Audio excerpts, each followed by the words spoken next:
Howdy, this is Hall Outdoors, and today I'm going to show you everything you need to know about setting a rabbit trap.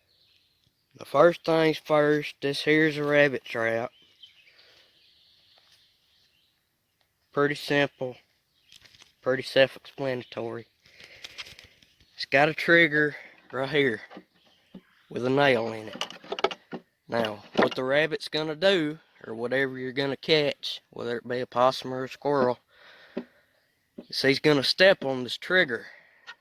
And this door is leaned up against this nail, and once he steps down on this trigger, the door is going to fall.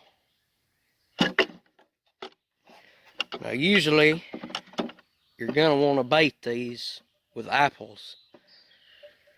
So what I like to do is slide them back in a space where I know there's going to be rabbits, like maybe a run, a little trail. Usually set them as level as you can so the door is going to go down the right way. Now what you're going to do is cut off a piece of apple about that big. And what you don't want to do is you can either do it with the trap sitting down, or I like to do it like this.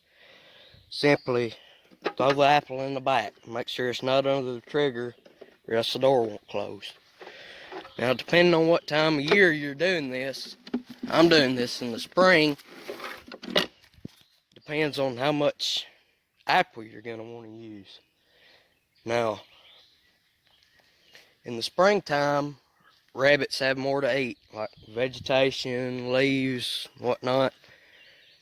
And if you put apples on the outside or too many, they're usually not going to go in it, because this is when they have more to eat. So in the springtime, you're always going to use just one in the back of the trap. And what I like to do is spray apple juice on the trap. I'm out of apple juice right now, so what you're going to want to do is you're going to want to rub the part of this apple that you've cut off on the door and around it. That way he's going to smell or find that apple around that door, and he's going to go in there curious about what's in it. Now during the winter time, you're going to want to bait them a little more heavy, because all this will be bare. It'll be no green or nothing. It's going to be harder for them to find something to eat. So what you're going to want to do is cut about 3 tiny pieces of apple and put them outside the door. Spray it down good with apple juice and put an apple in the door about halfway up the trigger, and then 2 in the back. Now what that rabbit's gonna do, like I said, is he's gonna step on that trigger to get that apple, and the door's gonna fall on him. Now you don't want to leave these in there overnight. Well, not overnight, but for 2 days, because a lot of times you're gonna catch a lot of babies in the spring, like I have. And they'll starve if you leave them in there for too long.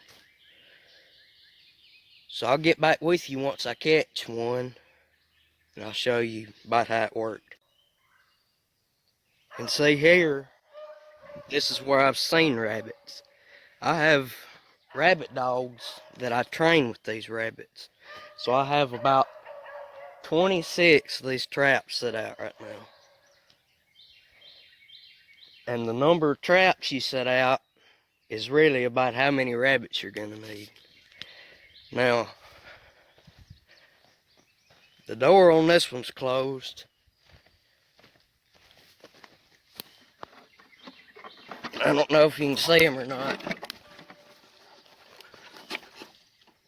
There's a little baby in there.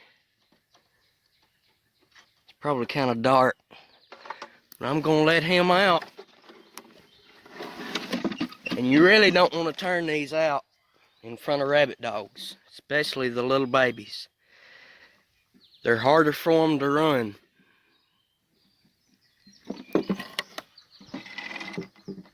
There he is. Let's see if I can get him out.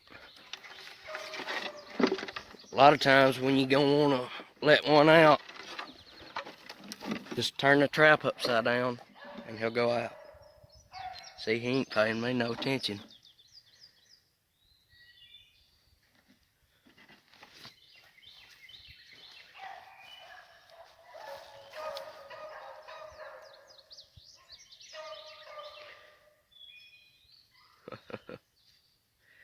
So anyway, that's what you're gonna need to know about setting these.